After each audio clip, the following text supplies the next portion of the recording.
Hold on, let me put on my makeup. Unfortunately, I have no makeup. What is this? Oh, I We thought are are we live? in studios. Man and Man Talk All right then. Start with it. on NRP Radio. Real men, Real real con. conversation. I need to edit some stuff here. Now, hold on, let me make sure it's uh yeah. And we are live. Good night, good night, good night. Good night to our listeners and our viewers to NRP Media and Radio. You're listening to Free and tonight is Man and Man Talk, as Thursday night is our night and we dive into deep discussions. So it's Free along with my co-hosts Omar Tomlinson and Trevor Singh. Well, Omar is currently MIA, so it will be me and Trevor until Omar jumps on at some point. So again, welcome back to Man and Man Talk here on NRP Media. Really, it's definitely I'm glad to have you with us tonight.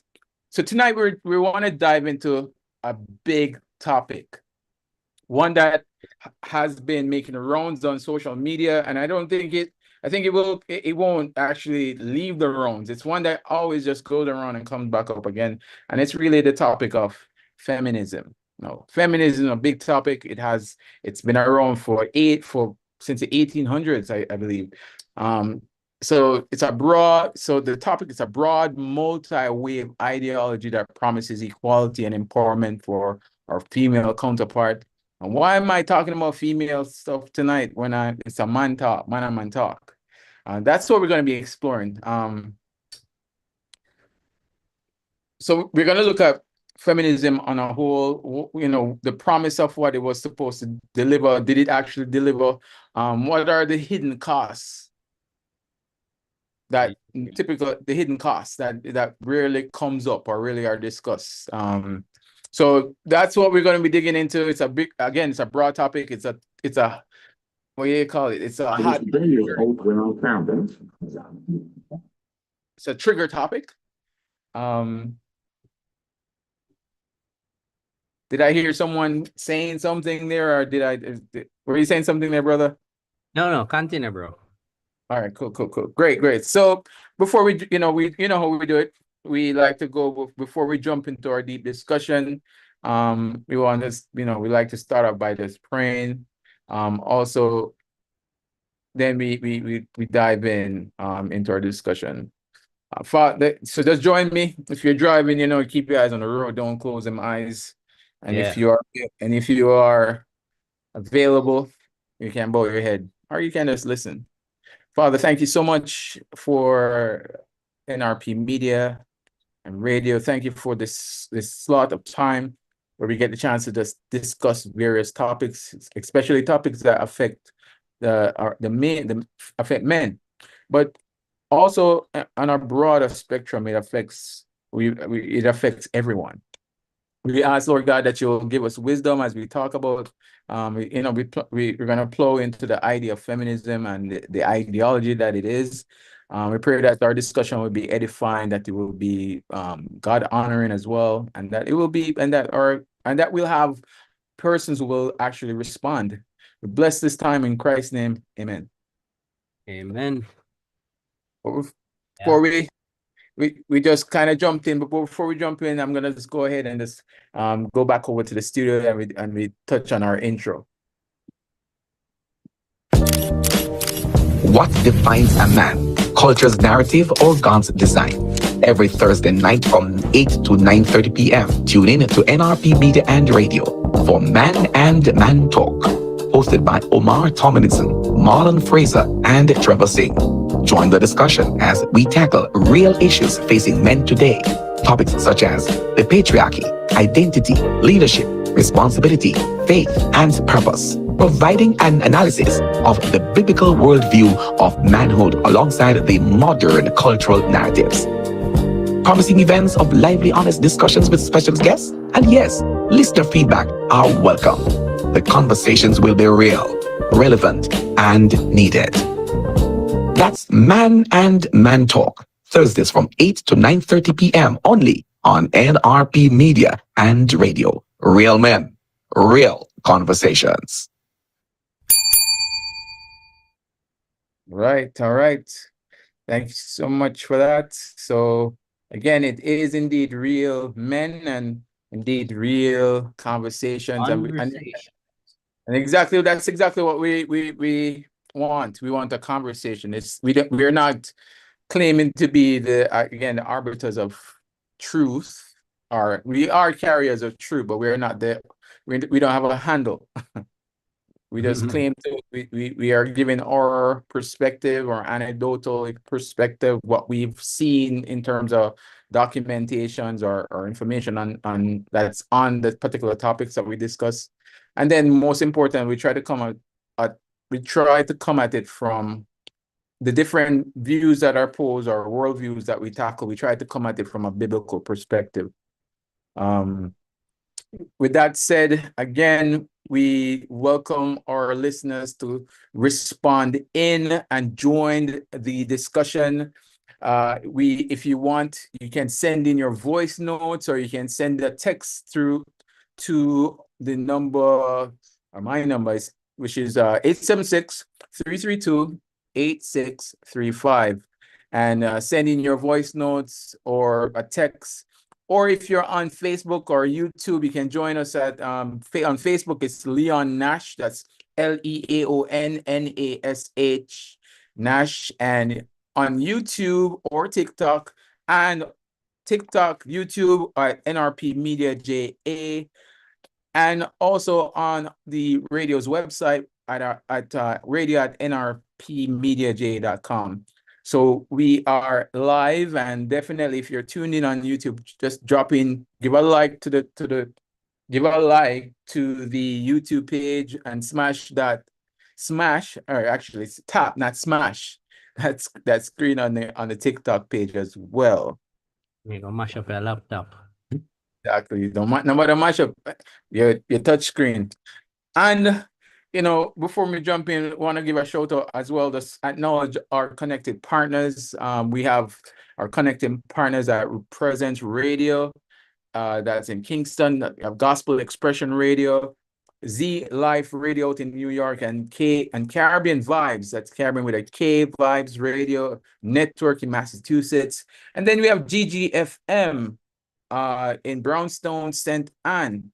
And we just want to give a shout out to them as well. So again, we are touching on a topic that is kind of, sometimes it is controversial. It is a big topic, and it is feminism. And so with that said, we're kind of framing the discussion. We're looking at what it is. We're also considering how it has reached, how feminism as an ideology, what its impact on family and society, and some of the trade-offs as it pertains to the gender discussion between male and female, the roles, the differences, and as I have laid out here, where do we go from here? So with that said, my brother, what do you think? I mean, do you have any thoughts on it, or maybe we should? What do you think? Oh, you want my opinion before we delve in? It is of the devil. It's of the devil. Yeah, man, it's a devilish movement. And here's the funny thing about evil in today's world. At least evil has always been this way. But here's the thing, and this I'm sure will not sound new for those who are regular listeners, is evil is molded in our minds based on what we see in popular media. However, evil is never in that form, meaning it's never some guy looking evil, laughing cynically. his intent is never, the intent of evil people is never to do evil. It's always to do something to help others, or to stand up for some people, and in the process they do evil. So we know the whole phrase, men of peace create engines of war. Men of peace create engines of war. Guns were made to protect people, but what do people use it to? Kill. When Oppenheimer, for those who haven't watched the movie as yet, you need to go watch it. Oppenheimer created the atomic bomb. It was to protect the free world, but it became a something of destruction. Just like feminism was meant to uplift women. But I haven't seen it uplifting any women. I see it causing their destruction.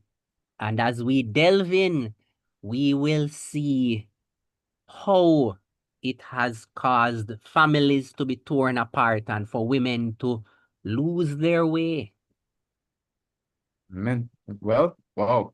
Good intro. I like that. As you said, you touched on something regarding, the Oppenheimer. The idea, he was the one that created the atomic bomb, right?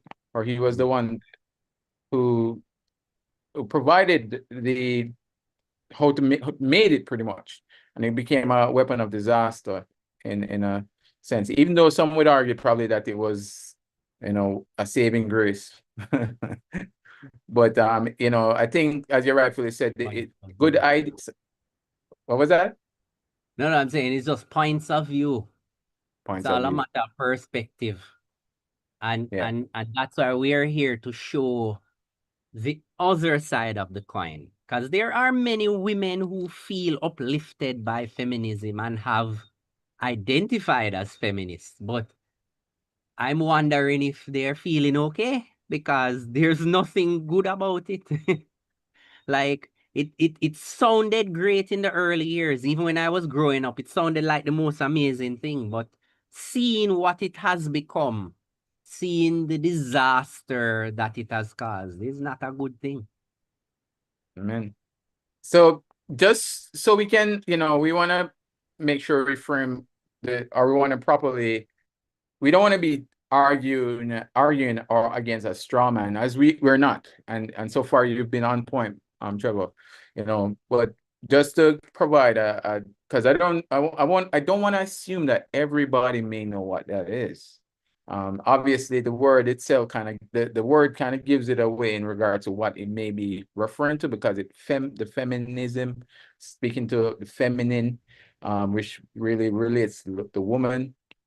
Well, feminism is the belief and movement advocating for the full social, political, and economic equality of all genders. That's what a definition has, for all genders, with a particular focus on dismantling system that historically disadvantaged women.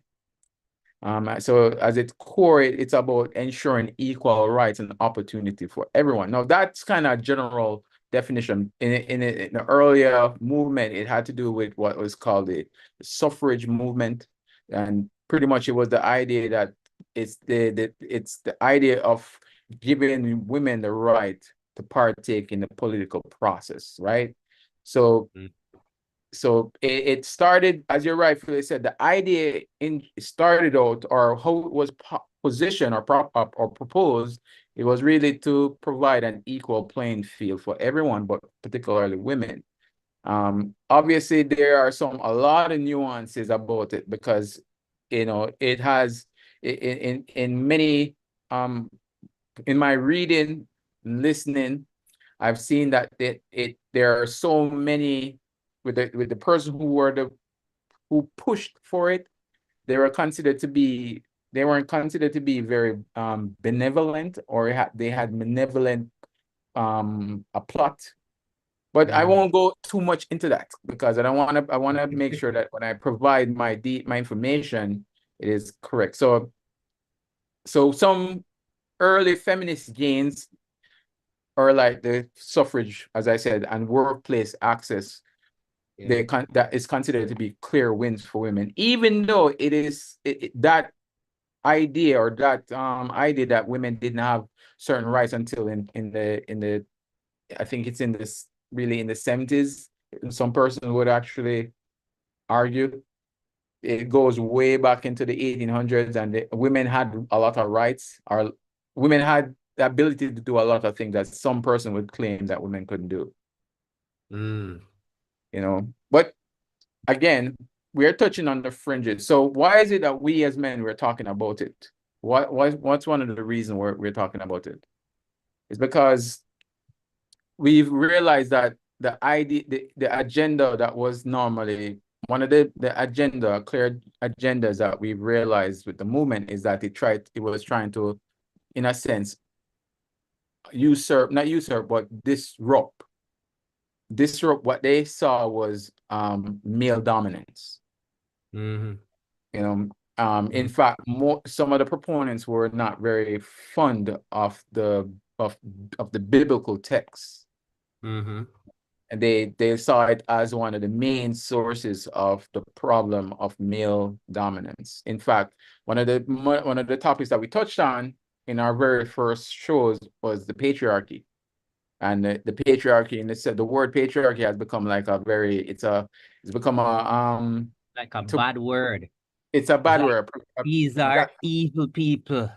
Exactly. The moment you mention patriarchy, it becomes it's a buzzword, it's a bad word, as your rightfully say, it's a trigger word, and it Mhm. typically is associated.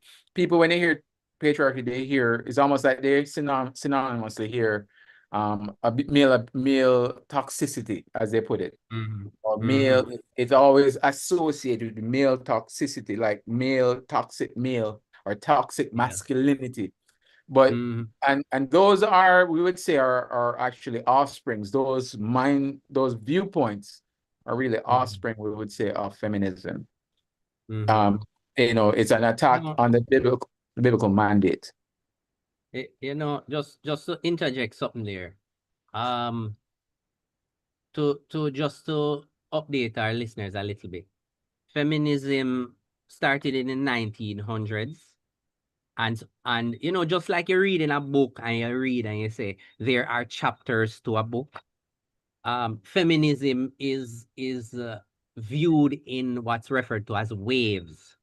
So you had the first wave, the second wave, the third wave, and the fourth wave, right? And we are in the fourth wave, and it's the worst wave, and and it's like there's no one can say for sure who started feminism, but there have been writings as far back as the 19th century. There's this person, Christine Desplan, and that person was writing books, defending the intellect of women, and they wanted moral equality. And you may have heard of this book called the Book of the City of Ladies, that challenged misogynistic beliefs in medieval Europe and all that stuff, you know.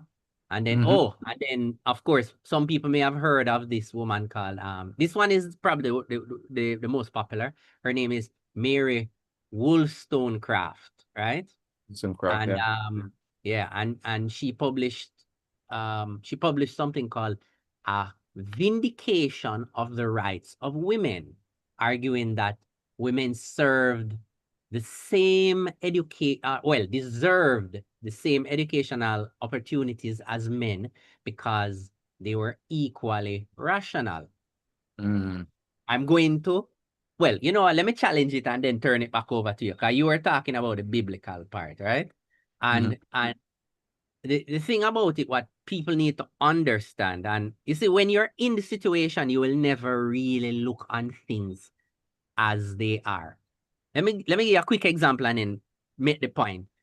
If you live in country and the air is fresh and clean, and every day you go to the river and go bail up water and feed the chickens, and hard life as you see it, and you tie out the goats. And then you get an education and you go move to Kingston. And after 5 or 10 years, you say, why life's stressful. If the air is so dirty and the life here is such a hustle and bustle, I wish I could, just relax and just enjoy fresh air and clean water and hear the birds chirping. And it's when you're in Kingston now you realize, boy, I was actually living that life, but I swapped it for a different life. It's when you're in it that you never see the true blessing. And Mary Wollstonecraft viewed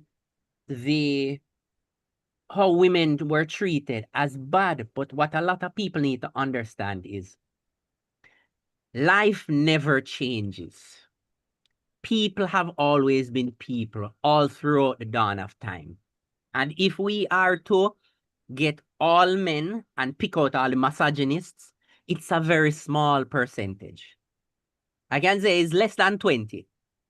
And even if it is 20, it is still a minority of men. Imagine for every 100 men, only 20 of them are misogynists. It means that we are treating the other 80 as misogynists because of the 20. And if life never changes, it means that just as men were, the misogynistic men are in the minority, so were misogynistic men of the past. Mm. But you see, the situation that these women were in back in those days was one where they never owned land because those who protected them, those who married them, those who defended their rights owned the land. It's like you wanting to own a car, but your parents drop you to work and pick you up every day. And you're thinking, boy, I want my own vehicle, But the thing is, you're being chauffeur driven. When you realize how good you have it, is when you're sitting in traffic and you're worrying about the gas running out. You're sitting in traffic and you're stressed. You're thinking, am I going to be late? You're thinking, all this stress is a big distraction. How am I going to focus when I get to work? You're driving your own car, but you had it better. You were driven. You were chauffeur driven. You could have relaxed your brain, get some deep breaths, sleep until you got to work. But the thing is, when you're in the situation, you believe that it is worse than it is. So, yes, women didn't vote back then, but here's the thing. Women weren't really concerned about politics. In fact, no, women still aren't concerned about politics. The vast majority of women don't care about politics, right? So, they aren't very concerned now, and they weren't really concerned back then. The women who fought for universal adult suffrage, which is all adults, male or female, having the right to vote, those women didn't even care about who won the elections. So they never had the desire to vote. You know who had the desire to vote? Those small minority of women, like Mary Wollstonecraft, right? Or you'll hear about women like Elizabeth Cady Stanton or Susan B. Anthony. That's another popular name. Or Emmeline Pankhurst. Those women wanted to vote, but they're a small minority. So they fought for a lot of rights, which as humans, we are all deserving of the same rights and opportunities. But at the end of the day, the men that married the women, because a lot of these women, I can tell you, were single, right? They didn't have a man. They didn't feel like they needed a man. The women who did have a man didn't need to worry about having a job. They didn't need to worry about owning land. They didn't need to worry about having the same rights as men because the man Was their that protector. married them Yeah. Did all of that took the stress off their heads? Now that women have basically gotten everything that they wanted, it is now highly stressful. Women don't even want to have kids anymore because it's like, why? I'm going to have to go to work, and then I'm going to have to find somebody to babysit my children or pick them up from school and daycare and all of that. So, you know, when, as I said, when you're in the situation, you don't realize how good you have it. True. Yep. True. Good point. Good points, brother. It's interesting to realize that as you rightfully, the point you made at the opening of our show, you were saying that, sometimes the ideas are proposed or offered as a solution to a problem, or the intent was not merely to do away with some things, as we were going to be talking about in terms of, they weren't trying to dismantle anything. They just wanted to open up to make the playing field, or the playing field level. But from what I've read, while that may be true, because some of the things that there were times, if it's one thing we can't deny, is that from a Christian worldview, we believe that the world is broken. It's under it's because of Adam's disobedience in the garden, sin and death has entered the world, and that looks like unfairness, abuse of power, rebellion, and so that plays out in our history. Our history is one that is messy, and there may have been reality in the sense that there may have been some inequalities expressed. But the thing about it is, inequalities was not necessarily only as targeted at women. In the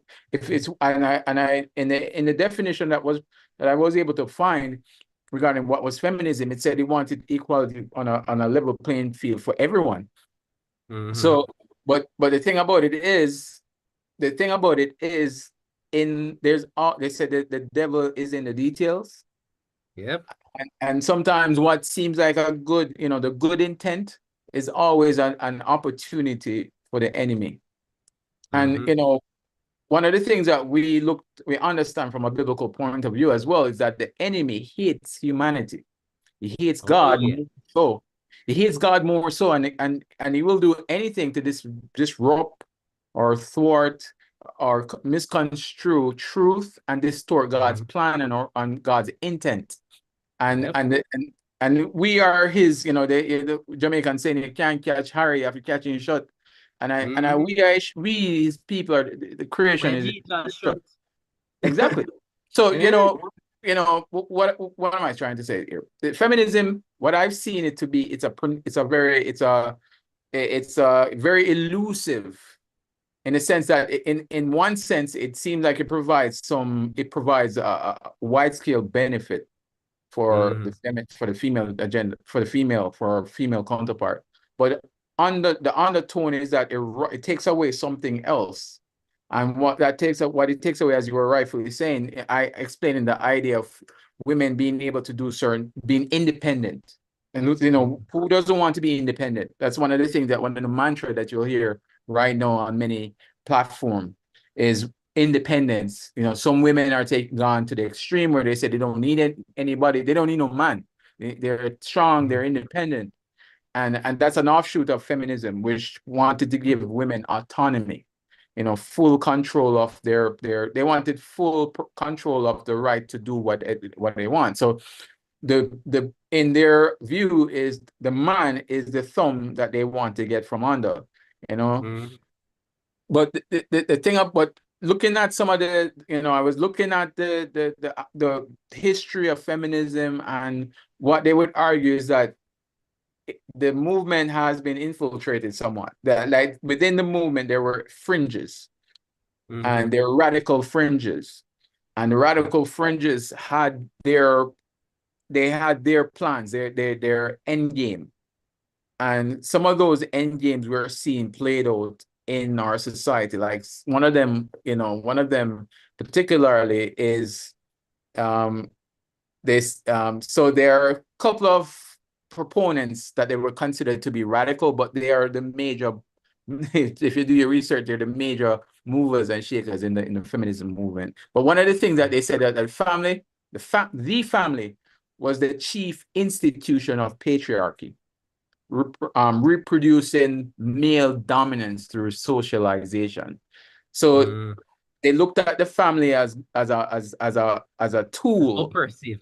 an Yeah. oppressive tool, and Like the woman is in slavery, exactly, and the man is the slave master, the bakra. exactly.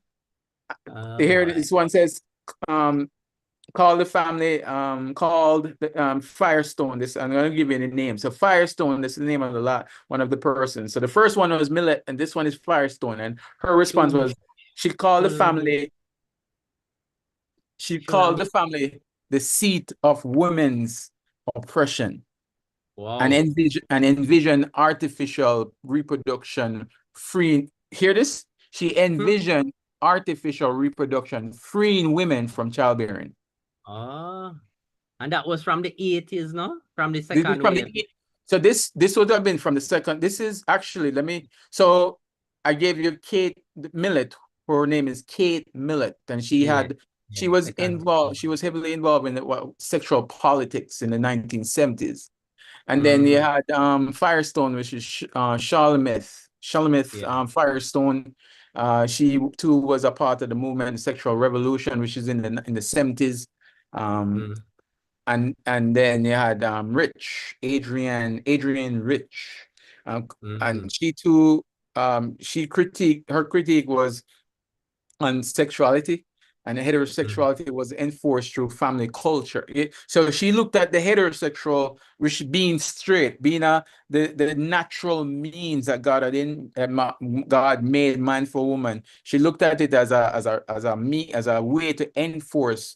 It was a idea enforced through the family. And what you have to understand, the family, in a sense, is really the last bastion, or it's the institution that where if your family is broken, it's more likely it's going to reflect on you.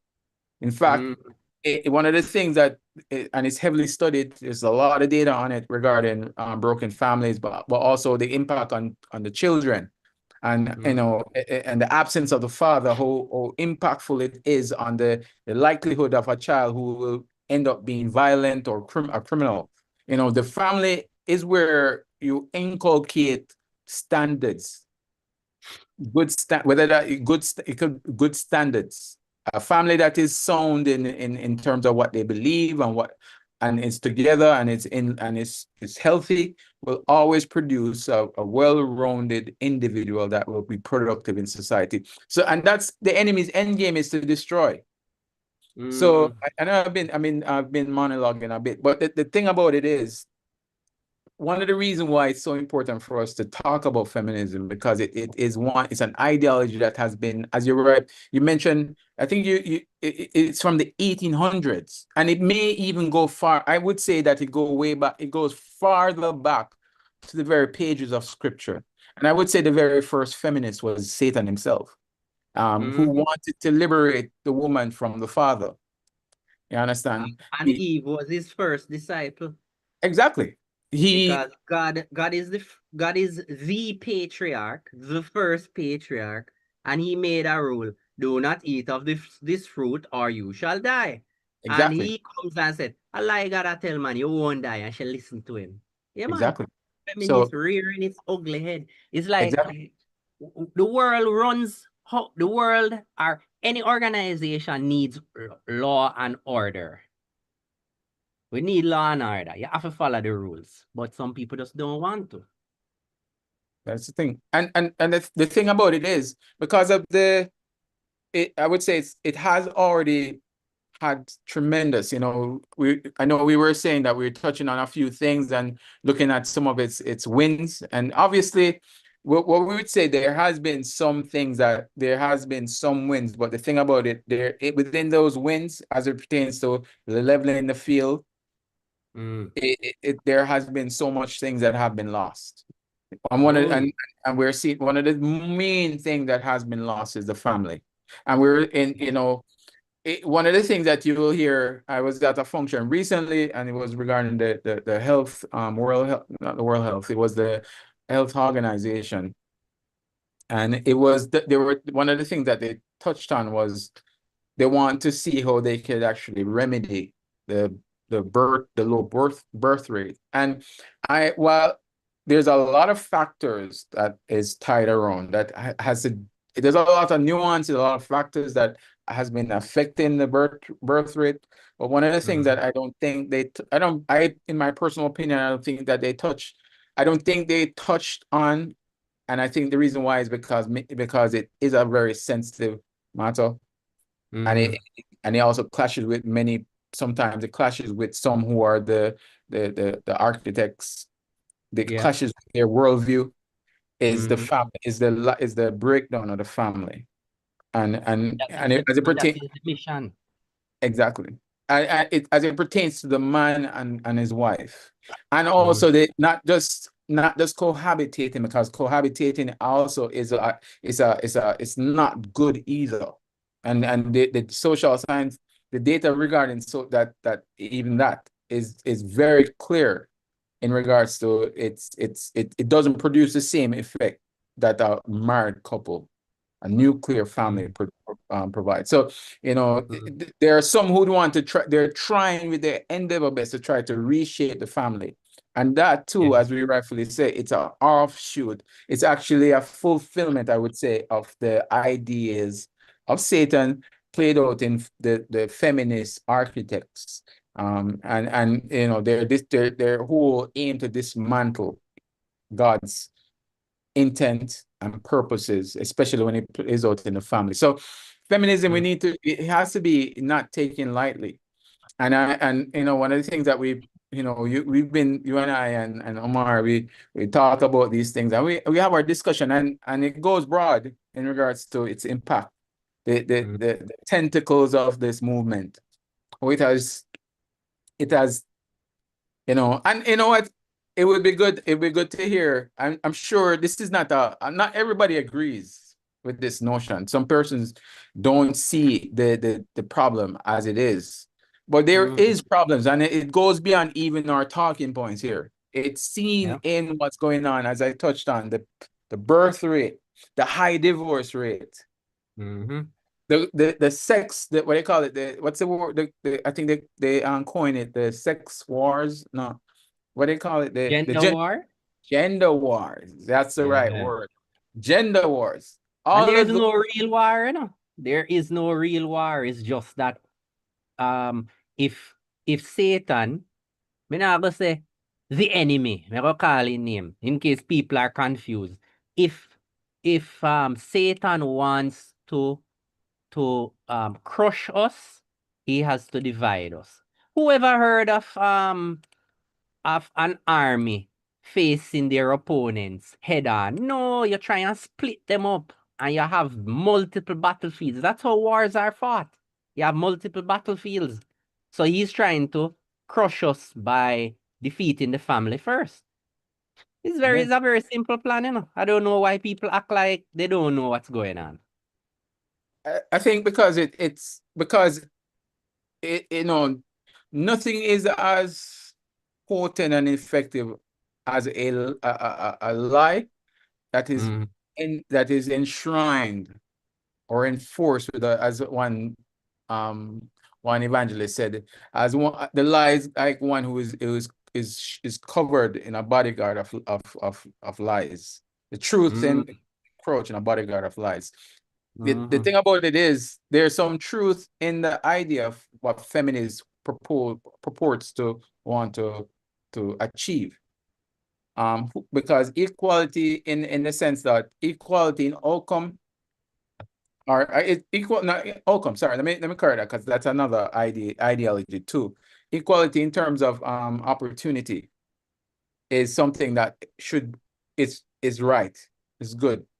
Everybody should have the opportunities, or the possibility of being able to achieve there should be, in a sense, the possibility of ascertaining or engaging in certain opportunities.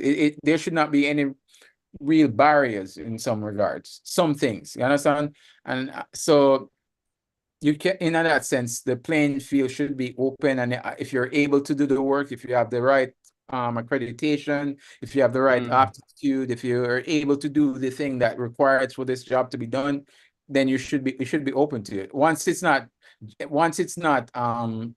because there's some things that you can't, but like for instance, a woman is not supposed to be a teacher, should not, as Paul says in 1 Timothy chapter 2:11, should not teach or have authority over a man in the body, in the church.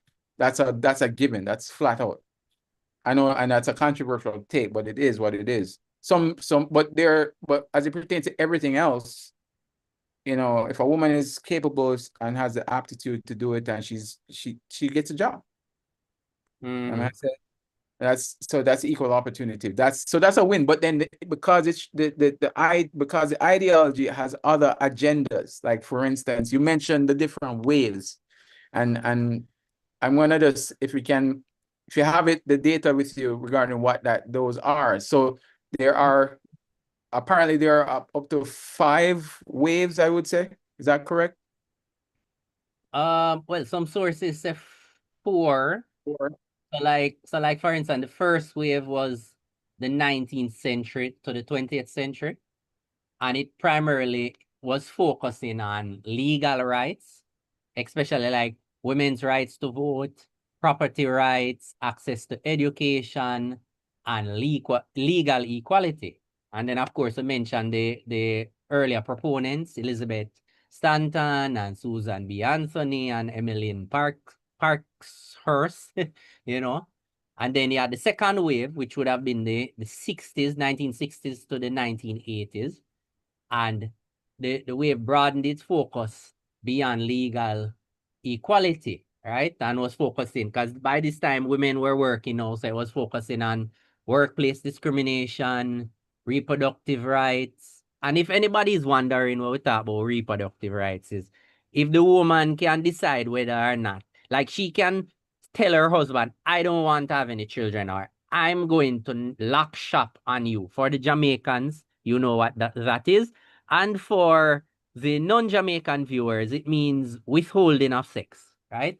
And of course, normally if a husband being the primary breadwinner says, I'd like to have 3 children, normally the woman complies. It's not, many times it's not forced, but she'll say, well, to show him how I love him, I'm going to give him 3 children. Because as I'll always say this, I learned this from go and call a name now that might trigger some people. Kevin Samuels. He said something very profound. He said the greatest gift a woman can give a man is to give him her womb, to bear his children. The miracle of childbirth is not something very simple, You are allowing a man to fertilize the egg that lives inside you. That is a great gift. So, of course, that's why women wanted to decide if they wanted to have children or not. And these days, we see what's going on now. They are deciding whether they want to kill, or is that a bad word here? Delete the child, Terminate, right? delete, And then yes. domestic violence was also a focus, sexual harassment, gender roles, family structures. So of course, family structures is talking about, is the man going to be the leader now? Will the woman be the boss? I'm wondering, why would you want to be the boss if somebody's protecting you? Anyway, gender roles, who is in charge? Is it the man? Are we equal partners? And all that stuff. And then the proponents were Simone Beauvoir. We have a lot of French people in this, if you notice. French right? word, yeah. Very They're big on philosophy. So you'll find that the earlier stages of feminism were dealt with by many French people. And then you had Betty Friedan, and you mentioned Kate Millett earlier, and Shula Smith Firestone, you mentioned her. Oh, and this one, Gloria Steinem, is extremely popular as a feminist because she started a magazine called Ms. Magazine, right? And it was deeply entrenched and very subtly entrenched in occult beliefs, and a lot of people didn't realize. Even on the cover, it had it was like a face swap of the Hindu god Vishnu, Krishna. right? Okay. Because Hindu gods normally have 6 arms, right? And what she did was just swap it with a woman, swap the face, but it's actually an occult god, right? So she was incredibly influential with the second wave, the 60s to the 80s. And then the third wave was the 1990s to the 2000s. And this wave, third wave, it was reacted against some perceived, notice the word I'm using, perceived limitations of the second wave, right? And I'm saying, even though it's limitations, a lot of these obstacles that feminists say are many times perceptions. Just like I said, when you're in the situation, you feel oppressed. But when you come out, you realize, oh, I'm not so much oppressed, right? And the third wave is emphasizing individual identity, diversity, race and ethnicity, sexual orientation. You see where we're going with this? Gender expression, cultural differences. These things are many times some perversions, but they put pretty words to it. Because when you talk about sexual orientation, you're talking about gay and lesbian rights, But this is how clever Satan is. He's a chess master. What he does is, anybody ever play, any Jamaicans listen, you know about this thing we call stuck and freeze. You send out somebody and that person goes and freeze the people who are stuck, or what do you call it, tag, right? Yes, yeah. He sent out feminism, and then when feminism got the attention of people because it was seen as an agent of freedom for women, it was then used to push filthy agendas. If nobody knows that NRP and Man and Man Talk, we stand for Christian beliefs. So gay and lesbian rights, we will not stand for it. We don't propose it. We don't condone it. So when you're talking about sexual orientation, pretty words, it's just saying, it's just fighting for gay and lesbian rights. And a lot of these feminists tend to be gay. They tend to be lesbian women. And a lot of the men who fight for feminist rights tend to be homosexuals. Men trying to have the same relationship as what a man and woman should have. And then here's the trick one, and this one really got people. Race and ethnicity. Because, of course, we know racism still exists. We know colorism and racism still exist. And because it exists and it's not being, you can't eradicate what's in some people's hearts. The feminist movement adopted that as a project and said, yeah, we're fighting for minorities as well. And so people who feel disenfranchised feel a sense of belonging. So if I am Black and white people are oppressing me, I'm going to want to become a feminist because they are defending my rights. You see?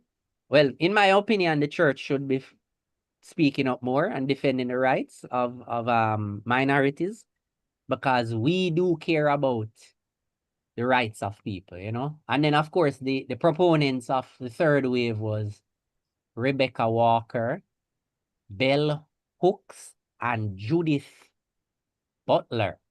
And then the fourth wave, which is well, if there, after I'm finished, Marlon, if there is a fifth wave that you have on record, you can expound on it.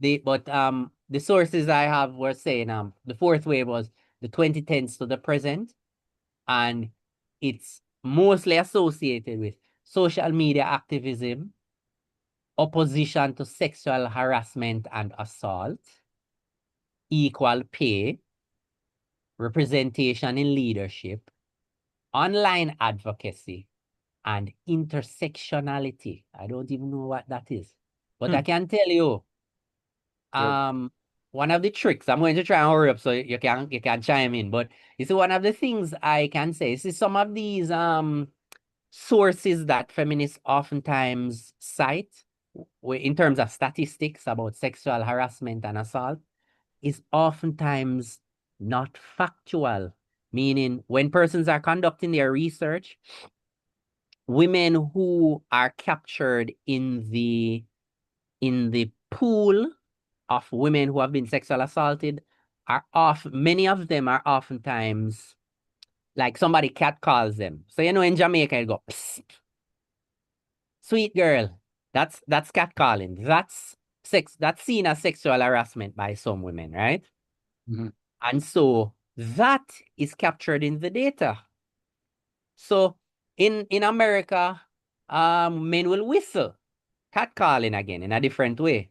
That's seen as sexual harassment, and that's captured in the data. And so the statistics are significantly higher than they should, because a man is not, first thing, assault is, you have to have physical touch, right, to be assaulted, and there's no assault there, so there's a lot of ambiguity. And then equal pay, I want to address some of these before you jump in, Marlon, because I feel very passionate about this one, equal pay.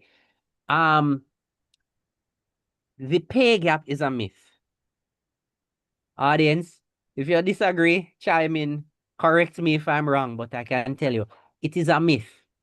What they did with these statistics was they just got all men, all women, and in school you did this thing where you did an average. They would just average out the salary of men and women and say, well, all men are getting more than all women. However, excluding if something. you look on the types of jobs that men tend to go into, men tend to go in fields that earn more money because they are higher risks. The other day I saw a video of a man who he only worked 6 months for the year and he was incredibly well off. He was going down into some deep holes where there was, I think it was like cesspool type stuff, like really gross stuff, right? Filth and human waste. And he would go down into these. I'm not talking like in the when you watch movies and people walking, like Chris Tucker and Jackie Chan walking through the drain pipes and Chris Tucker sighting the poo-poo water. I'm talking submergence into filth to do work. And he only worked for, I think, 6 months for the year, but he was making more than $100,000 US dollars per year because the risk that he was taking, right? And other jobs that men, like oil rig workers, lots of risk, lots of hazards. And so you have to be compensated accordingly, as opposed to perhaps a social worker that sits in an office and speaks with children or parents, which is important, but the level of risk to life and limb is low, way, way, way lower, and so cannot attract the type of salary that those men are earning. If you're a lumberjack and you're cutting down a tree and it can swing back and kill you, you have to be compensated accordingly. And so if you're a teacher in a classroom, incredibly important as well. However, you cannot expect to earn the same amount of money. Same thing with engineers. And these more technical fields have always earned more. In fact, we have our government and governments across the nation saying that women need to go into STEM fields. It's not just Because and that touches on where it says representation in leadership.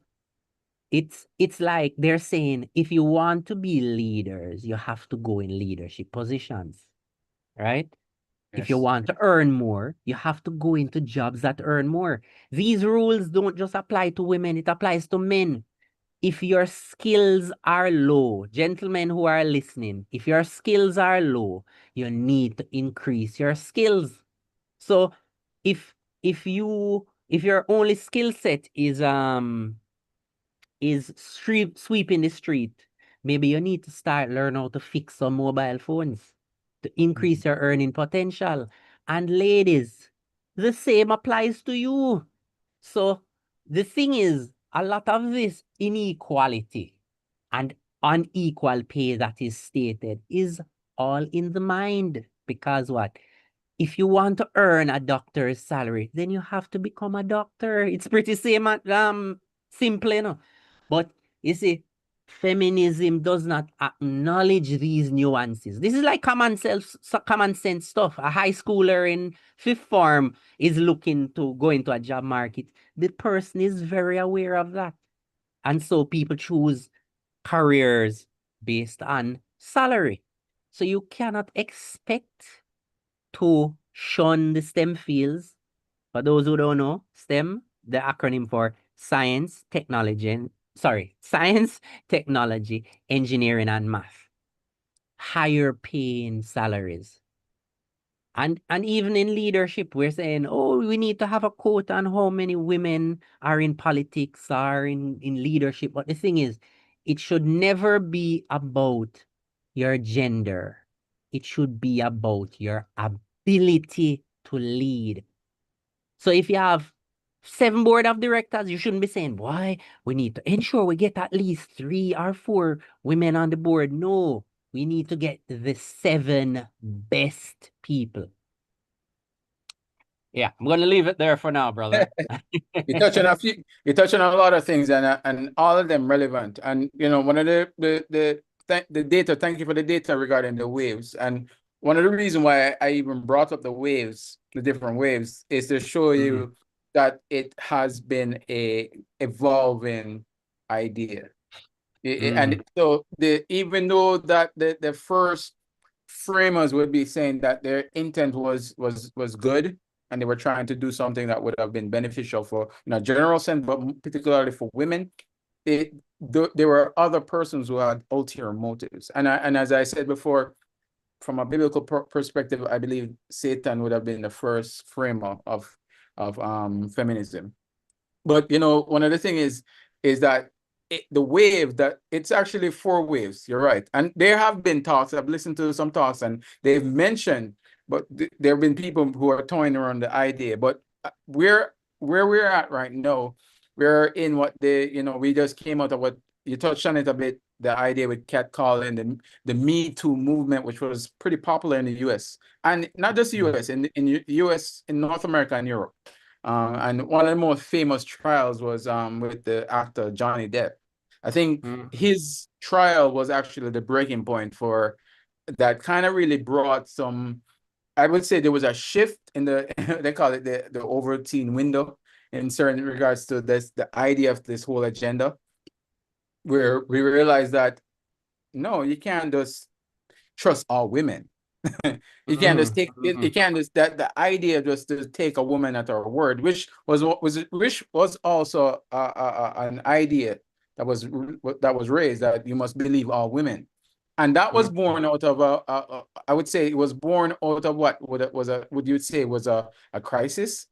And one thing I've learned is that you don't, one rule I've learned is that you don't make new rules. You don't make laws you don't try to make laws out of a crisis. It must be based on it shouldn't just come up out of the blue. It should be well thought of, and when we're in it's not when everything is in an alarm state. And they made this rule because they thought that women weren't being heard when they would report being harassed and so forth. And does it happen? I believe it does. I do believe there are cases where women, because a person may have the authority, they may misuse it and abuse it. but I don't think it's a general. I don't think it's an everyday. I don't think it's a occurrence that is, that it happens every day. I think it happens because guess what? Now we're living in a sinful world. There are sinners around us. That's one of the fruit of being someone who is dead in their sins. So it happens. But the thing about it is, they take this crisis and they try to make a movement out of it that you must believe all women. And what happens? The same issue that they were trying to address happens in a different format, where women start taking advantage of the very movement. And then they had this case, where big case, Amber Heard, Johnny Depp, and the result was, he was vindicated in many ways. And it was found out that you can't really just believe every woman. And the Bible speaks a lot about that. A person sounds right when they come to you at first, as the proverb it mentioned. I'm paraphrasing here, sorry. It sounds good. The first person comes, it sounds good. He tells you this story, it sounds good until someone else comes, and then you realize, oh, there's more to this thing. You have to listen, evaluate, and then make judgment. But if you just put a stamp or this label, believe all women, no, that's blind. That's not justice. That's partiality. So yeah, one of the reasons why the feminist movement. Can I interject something? Don't forget. Yeah, and just to reassure the women listening, that principle applies to all humans. You don't believe all men either. And you don't believe all children either. Because you listen, but you don't believe them because they have very creative imaginations. So people need to, we live in a society where people take critiquing as criticism, and they fail to understand that the reason why we have differences in opinion is to all be better. So it's not to crush a woman's spirit or to crush her dreams. It's because everything has to be done in moderation. And exactly right, in moderation, but also right evaluation. We are called to listen, slow to speak, slow to speak, but quick to listen. And also we are to examine each person's claim before you can jump to a conclusion. And you have to, that's in the Old Testament and the Jewish law, and it was required that you don't just run with someone's first claim. It must be established on 2 or more witnesses. That's a real thing that still is applicable today in our law system. You don't just take somebody's claim at first value. You need to get some witnesses, get some credibility, and that's why it must be proven without a shadow of a doubt. But if you just run with it based on, if you just say, well, because she's a woman, or because he's black, or because he's poor, that's partiality. That's a sin, and it's a sin. We don't judge, and we don't lessen the law. We don't adjust the law based on someone's perceived what do you call it? It's a word that they use. It's oppression, and perceived oppression, and that's one of the things I wanted to kind of pivot to, because there's so much to this ideology that it can't be even addressed in just 2 hours. It's something that it's so elusive. As going back to my very point, one of the reasons why it's so hard to address, because in addressing it, it's almost like you're attacking someone's held. It's like it's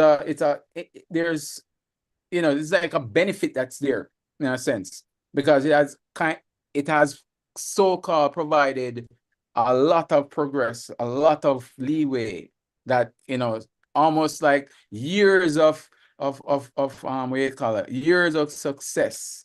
And to hear someone come and attack that, no, it seems like you're trying to take away. I would even compare it to an idol in some regards.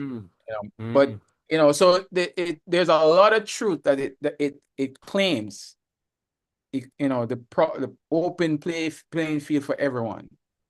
But in those perceived transgressions or inequality or inequity, Satan has a way to just swoop in. And so we find out now we're in what is considered the fourth wave. And you touched on a little bit on the second wave, I would say, where the second wave. The second wave talking about social and cultural, economic equality, the workplace and so forth. But then sexual liberation. That's one of the key factors that still plays out, I would say, one of the key factors that plays out today in our society, in our relationships, is the autonomy that the woman wants. And it pushes back against the very notion of the patriarchy, which is the father rule. Because in our history, in our Christian history, in our Bible, in our Christian Bible, it would a woman, she would be under the authority of her father until she got married. Understand? And when she got married, she would be given over, handed over. That's the whole expression that we in a wedding. It doesn't happen a lot.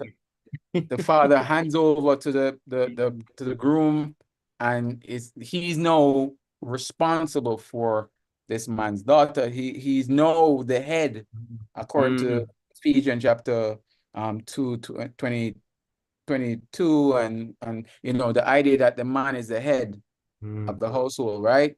And so he has an authority and a responsibility for his wife. But no, the feminists look at that and they say, no. A woman is nobody's property. First of all, they start changing the terms, and they say a woman now becomes a man's property. He owns her. But that's actually misconstruing the very idea and the nature of what God intended for a man and woman. In fact, he even likens it to his own relationship, Christ, the Son of God, his relationship to the church, his bride, the one that he loves, the one that his betrothed, the one that he's looking to consummate in his coming. That's kind of the idea. But the feminists, what they do, they turn it something that's beautiful ugly. And yes, we're not denying that there are abuses that men have, but the thing about it is it happens with everybody. Abuses come from the abuses come from every angle. Man does it, woman does it. Children do it because we are sinners. And so one of my things is why it's so important to talk about feminism is because what it has claimed some victories. And I would say there are some perceived victories. However, what we have lost in those in addition to those wins, and what we've lost is, to me, is greater than the gains, in my opinion. And we are seeing it in our culture. Or right now I would say we're on the precipice of being. I don't think it will happen, but we're really at a point where the worry of being extinct. And we don't hold to an evolutionary standpoint. We're not evolutionists. We don't believe in Darwin's version of creation, or we don't believe in that. God will always intervene, but as a part of his judgment upon mankind for their rebellion and their rejection of him, is that we'll see some of these things happen in our society, and it plays out in what we're seeing in the culture wars between man and woman and the divorce rate. But what we want to address is that there's a problem. There is a pernicious ideology, and it is feminism, and it seeps in every sphere of, I would say, of culture. It's a disease. Everything is, man. Everything. Even in entertainment. I mean, I would say even media has been one of the tools, and it has always been a tool, I would say, of Satan. It obviously it has been exacerbated by social media, but from early on in many of the movies that we probably love, feminism, I would say it has been slowly being molded challenging the narrative, challenging the foundation structure of the family, the man being the head of the household, and so forth. Mhm. There has been a very, very concerted effort, and we don't, I don't, we can't put a name on who are, there are different people behind it. Yes, we can look back and we can look at some of the players in feminist, the authors and so forth, but there's Mhm. a spirit behind it, and there's a scripture that really, in my opinion, from a biblical point of view, and why I think the church should be very intentional to address it, address the word itself. I would even think to address the very idea of patriarchy, because patriarchy is it's not a word that you can find in the scriptures per se, like patriarchy, but the word Just the word, descriptive. it is biblical because it comes from the very word that is translated as father, which Mhm. is patria, I think or pater, and Mhm. it's the same word that patriarchy comes from. So it just means father rule, and God, who is the father of creation, who is the father our father that the Lord tell us to pray to. He's the father, and he, as we pointed to earlier, in the beginning of all things, Satan confronts or opposes and challenges and persuades and deceives Eve into disobeying her father. And we're seeing it played out in our society. And what I'm saying is, feminism is an offshoot of Satan's intent. And so there's a scripture that came to mind, and I'm gonna just share it with you guys. It's 2 Corinthians chapter 10:5.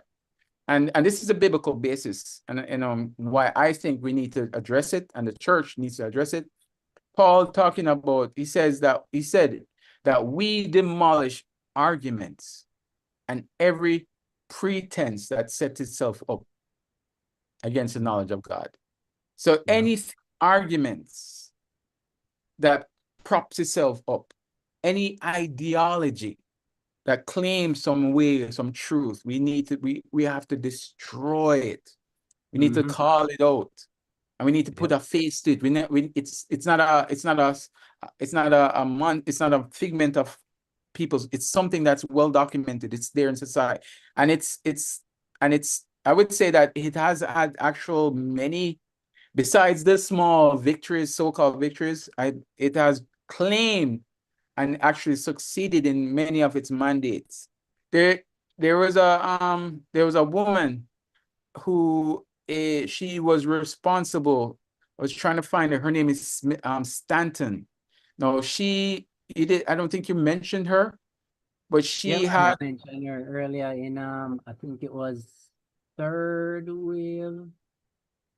Is it Third Wave? Was it her? Well, she wrote what it was known as the Oh, Second woman's Wave. Bible. Elizabeth Stanton. Yeah, Second Wave. Elizabeth Stanton. No, she wrote what was considered to be the woman. She wrote the first woman's Bible. And one of the things that she wanted to do, she framed it well. And her thing, and I was trying to find it, if I could find it here, where she named it. She named the problem that exists, which was the scriptures.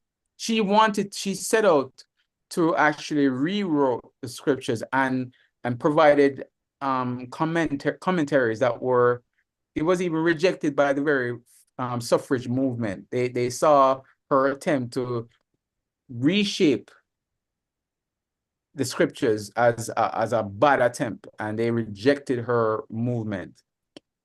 I'm trying to find it, but she wrote the book, the Bible. She wrote what was considered a woman's Bible. So there's a lot that exists for us to address. Now, as it pertains, we haven't even really touched on the marital situation, or the war that exists right now, or what is coined as a sexual or the gender war, and the effect that the ideology from the movement has had. We want our people. We want the only way I believe that we can come out of this problem problem regarding the gender wars, but also the birth rate issue, it has to be back to a biblical basis. You know, one of the mandate that was was given to Adam in the garden was for him to be fruitful and multiply. For him and his wife, they were to be fruitful and multiply. Now, this was before the law was given. This was before sin entered in. And so God, we see from the very beginning God's intent, and it's still one that still exists. In, you know, in the West, which is so heavily affected, which is so sad and ironic, because the West, we would say, has been so heavily influenced and even shaped by Christianity, has moved so far away from some of these precepts. And the reason why is because of, well, liberal theology. Most liberal theologians who typically they're more they normally are more in line or in agreement with the feminist agenda and push back against the authority of the scriptures. And so if we realize that one of our mandates is to be fruitful and multiply, if we understand that really and truly God is really our provider, and he actually is the one who actually builds the house, if we find ourselves right back to trusting our God, I believe that some of these issues that we're seeing will be rectified. Because even though I'm kind of straying a little bit, but even though one of the main arguments, or some of the main arguments about the lack of birth rate is well, the reproductive issue regarding, you know, maybe low sperm count or issues regarding the woman and so forth, which is a reality. I also believe that it's a mindset too, because there has been studies done, and I should have probably pulled up one of those studies I read recently, where they did they were doing a study to find out what were some young people doing, and it followed some young persons who were young professionals, and they wanted to find out why it is that they weren't considering kids. And it wasn't that they didn't have the resources, but what they wanted to do, most of them wanted to, quote unquote, enjoy their youth. So most of them put that off, whether for school reason or just the possibility of not having the responsibility. You understand? Mm.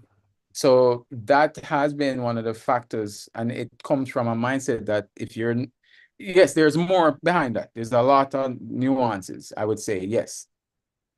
But so the attack is coming from many different angles, but one of those is the mindset of the youth. If you're capable of the monies to do it, you're putting off having children until whatever time, maybe when you're most likely to be at your prime in terms of childbearing, you put those things off.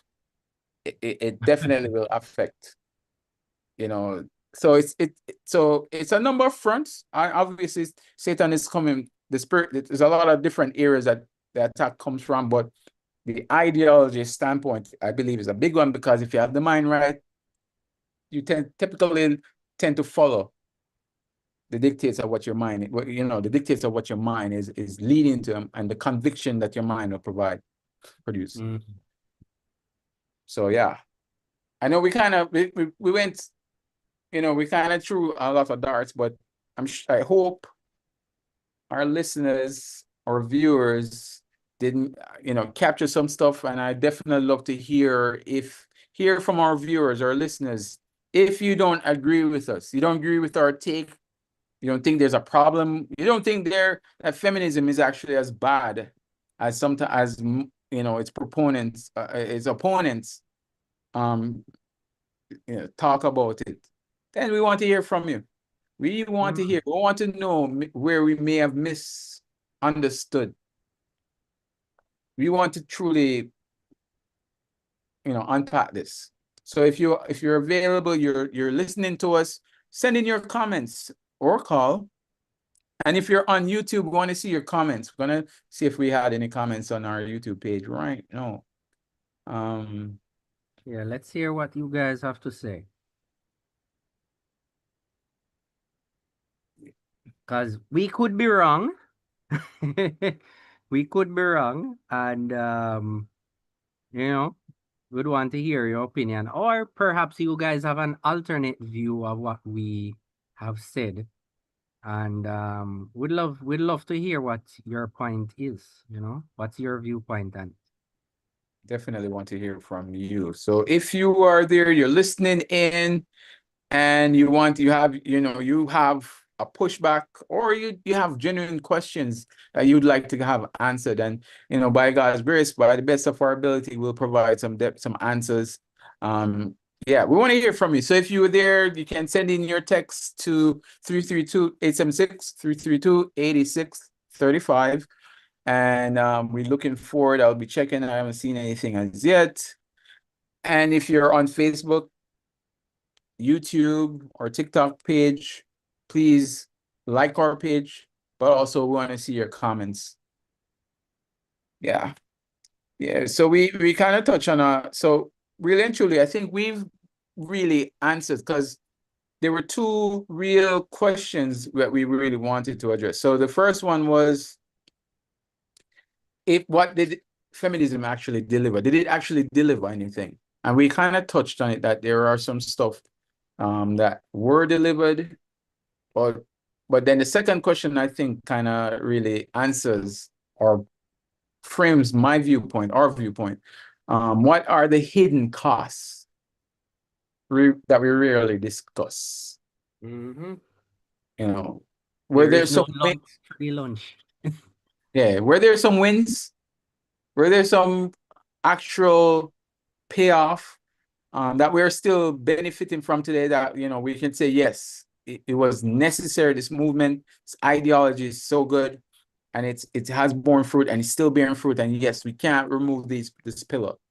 And if so, we want to hear what you think, what those are. And also, are there hidden costs?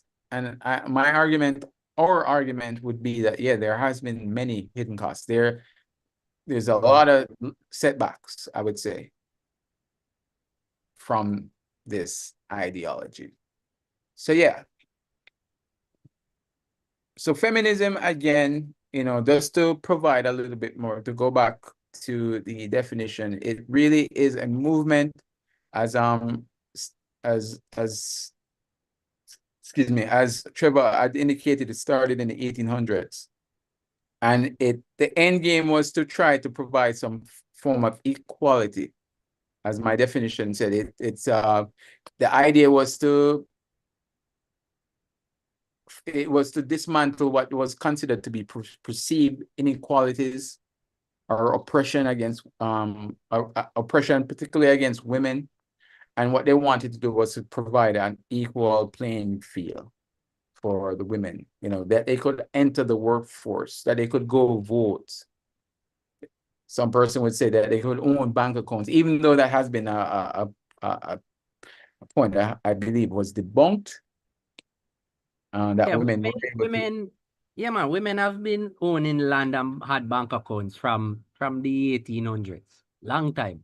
It's just that not many women felt the need to do those things. Exactly.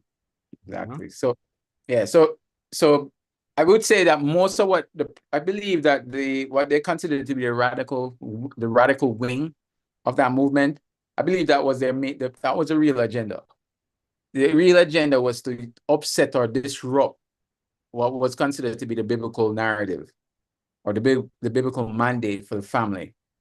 And it's still one that is still there. It's still pretty much ferocious. They're still trying to break it down. I've seen on some documents where they would say that a family doesn't necessarily, I grew up in high school learning about, from primary to high school, I learned about the nuclear family.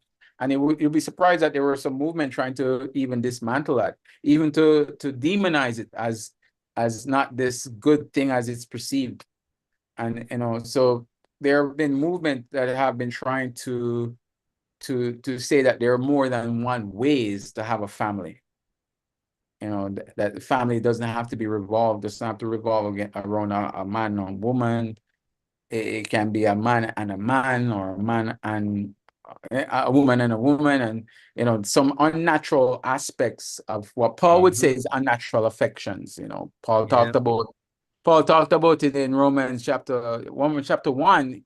18 onwards, and in chapter going into chapter 2, he talks about the unnatural affections, what some consider to be God's passive judgment, or his passive judgment on humanity, on a humanity that has rejected the light that God has given to them. They've rejected the truth that he exists, and they have exchanged his glory for things that are created. And henceforth, what does he do? He removes his hands, so to speak, and allow you. So if you don't want me, you want what you want, then just go, okay. And as Paul framed it as a handing over. You know, he hands people over to their unnatural passions. You know, and he described it as women having the unnatural affection for other women, and men burning with passion for men. You know, and Paul, unnatural. Paul coined it as this unnatural. And you know, I believe that unnatural outworking, it doesn't only play out. I think it goes even sometimes a little bit more broader than just even the sexual. You know, I think it also comes out in women who naturally have an innate desire for children, not wanting children, or having a hatred sometimes, or looking at having children as a setback, you know, or an inconvenience. And then they'll even refer to children as, and I'm not talking about in the womb now, because you know, when a child is in the womb, you will say it because you don't know if it's male or female. Exactly. I'm talking they have the child, they know it's a male or they know it's a female, and they're calling the child it because it's just the child is like a burden to them, not realizing that children are a gift from God. Heritage, scripture says. Fruit of the womb. Children are heritage of the Lord. Fruit of the womb, his reward, you know. So the unnatural is working out in I would say it's also, that's one of the reasons that we're having the low birth rate, is because the things that would once seem as a blessing has now become an inconvenience. It has become a holdback from life, from real life, which to really and truly, it really is, as Paul would say. Paul said it's idolatry. It's really boils down to idolatry, and as they would, some theologian would say the chief sin is being covetous. You know, you just can't be satisfied with anything. You just want more. You just said something, you know, very important. A lot of people need to understand. When social media never existed, all showing of wealth was based on what people told us. So you might meet a man and he said, "Boy, you know, so me go paint one house uptown, and boy, them a live like a foreign, and they have swimming pool and ray. And your understanding of wealth and lifestyle was based on what they told you. Or if you're a maid, or maybe you work for one of these people, you saw different lifestyles. No, social media has shown certain lifestyles to all of us, and we have now become, what the word you used a while ago, covetous. We know Covetous. we now covet others and want to live the pleasurable lifestyles that they live. But at the end of the day, you know, you see all these, you have two sets of people, you could say. People who have made great sacrifice to gain what they have, to gain those conveniences and pleasures, and those who have gotten it through easier, ill-gotten ways, which are not lasting. Right? And so we desire the pleasures of these lifestyles. And many times, a child seems like a blockade, because if let's keep it simple. Let's say you don't have to do all this fancy stuff, but you just have to be a pretty woman, and all you need is to align yourself with a man who has some money, and you can experience the pleasures of life with him. Having a child is going to be a burden. You have to think about babysitter, may have to go drop him my granny, make sure saying get feeding, then you might be worrying about him. Then women who want this life of pleasure do not want a child because it is seen, the child is seen as a burden. Yep. And so, I mean, when I'm talking to some women, you know, and they're saying to me, boy, I want to do, I'm talking people who I know. I'm not talking seeing on social media, you know, people who I know and talk to. Boy, I want a BBL and I want a tummy tuck so me can look good, so me can go get one rich man. Why? Because Yeah. a rich man is seen as the gateway to pleasure. Yes. And although life has some pleasures, because like it's very hot now. It's summer, it's very hot. And I've been thinking, all right, I know a number of rivers that I'm going to visit. Which one of them and when do I go? That's pleasure.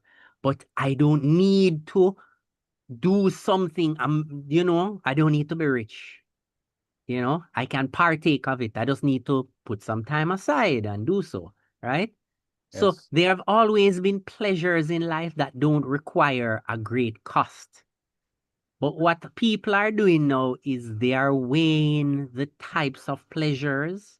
Some are not being seen as good enough. So the time is hot. Some people say go into Hillshire Beach. No, go to Fort Clarence to cool off. Is seen as not so great. But if somebody invites you to go to Panama Mhm. for 4 days, it's seen as better. It's still beach, you know. But the thing is, when we covet others, we are going to compare our lives and the simple pleasures, because we have to have some pleasures in life to make it bearable, right? We're going to Yeah. compare them and see some of the simple pleasures as not good enough. And so your mind is set, sorry, your mindset is set a certain way that the things that are required as human beings, serving God, because that is the whole purpose why we're here. The richest gallus in the world. Him have all the girls and have them in a bungle. And him have all the money in the world. He was the richest and the richest man monetarily and the biggest gallus. Solomon, at the end of his life, said, we are only here just to serve God. That's Yeah. it, right? And he experienced all those pleasures. And even if we're not convinced, and we still need some pleasures, you know, as me said, the time at Wanga Beach, we don't need to do these drastic things. We can still go serve God. We can still find somebody that we can share our lives with and have good companionship and have children with, and we can still teach children to grow up to be healthy, law-abiding citizens to carry on the next generation. We can do all of that and still enjoy life, but somehow feminism has brainwashed women in believing otherwise. Very sad. Amen. And you know, the thing about it is, this is the thing about it. Most of feminism is a movement that would most likely would not have had any roots or any true hold without men. There's some men who actually, because that's how Satan is. He's always he doesn't care about what woman wants, and he doesn't care what one man wants. He He has hates his own woman. agenda. He has his own agenda, and he will use whomever. But the most gullible will be pulled in. So, you know, we are in our final minutes. We only have 2 minutes until our wrap up time, and you know, we've touched on our main discussion was around the very ideology called feminism. And again, we won't cover everything that this movement, this ideology, has its tentacles on. And I use tentacles because it has many arms going all over the place on many things. And it has its roots in our culture, in our general culture, the society, but also in my observation, my evaluation, also in the church. And you know, while we're not here, we're not saying we're not advocating for any inequality, in a sense that we're not for injustice. Are we not saying women aren't smart or anything? Or we're saying there's a way that God has intended for society to truly prosper, and we've veered off that road because of this pernicious ideology. And what we wanted to do was to name it, but also put some real, you know, define it. I don't think a lot of people, I don't think locally a lot of Jamaicans even consider it, and maybe in our churches. So we want to bring some attention to it, and we're going to be digging deeper as the weeks go on.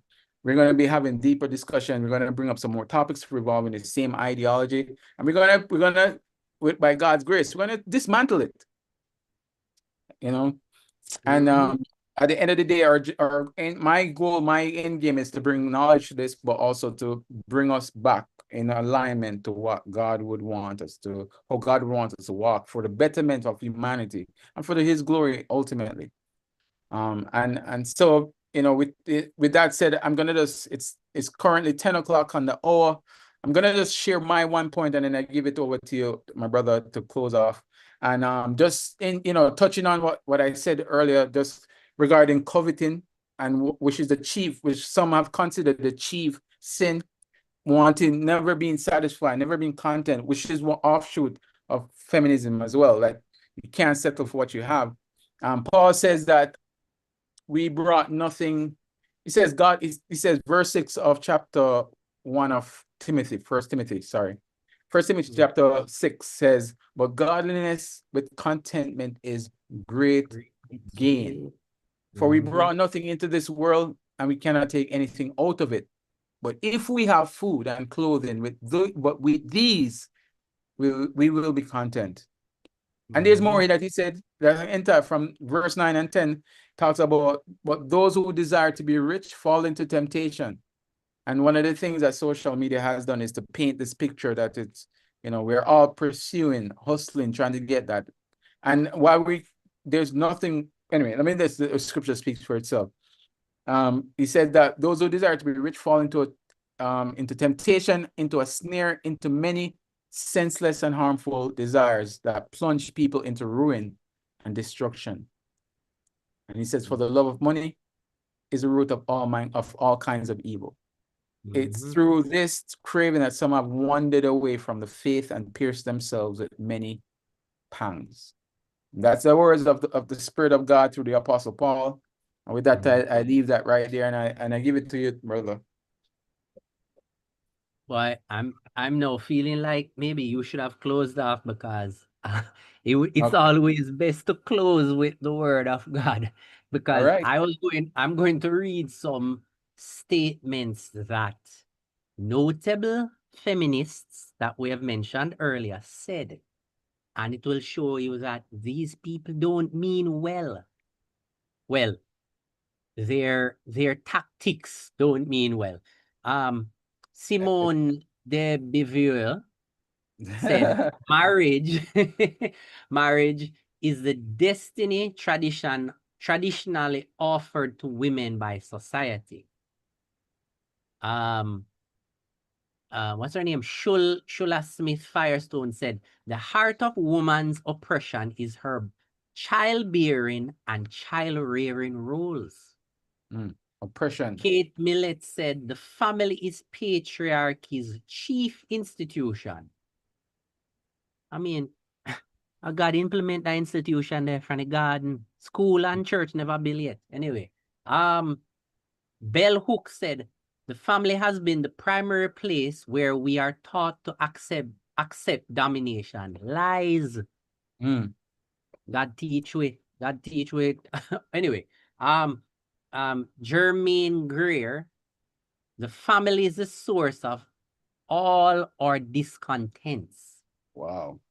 And the worst of them, Linda Gordon said, the nuclear family must be destroyed. whatever its ultimate meaning, the breakup of families now is an objectively revolutionary process. These people don't want the families to stay together. So, They want families to fail. and you know, I think that's a good note for us to end on. And I think, and it's a good also a cliffhanger for our next show. I think there's so much here, and it shows that the ideas or the intent was nothing good, nothing benevolent. It was evil. Mhm. And so it's an ideology that needs to be brought out into the light. It needs to be exposed, as the Apostle Paul said. We don't partake with these things. We expose them, and that's what we're doing today. And you know, we're grateful for those of you who tuned in. We wish we had some more interaction, and I guess as we plan for our next show, you can consider what you would like to address in our next show. And we look forward to talking with you, to interacting with you, our viewers. And until next week, we're going to close off. And indeed, it was a pleasure having you on Man and Man Talk. Indeed, it is real men, where real men come together and talk. And real men have what? Real Conversation. All right. With that, we just want to say good night.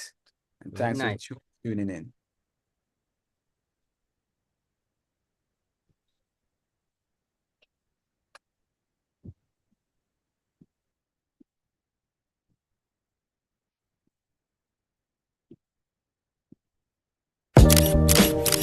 What defines a man? Culture's narrative or God's design? Every Thursday night from 8 to 9:30 p.m. Tune in to NRP Media and Radio for Man and Man Talk, hosted by Omar Tomlinson, Marlon Fraser, and Trevor Singh.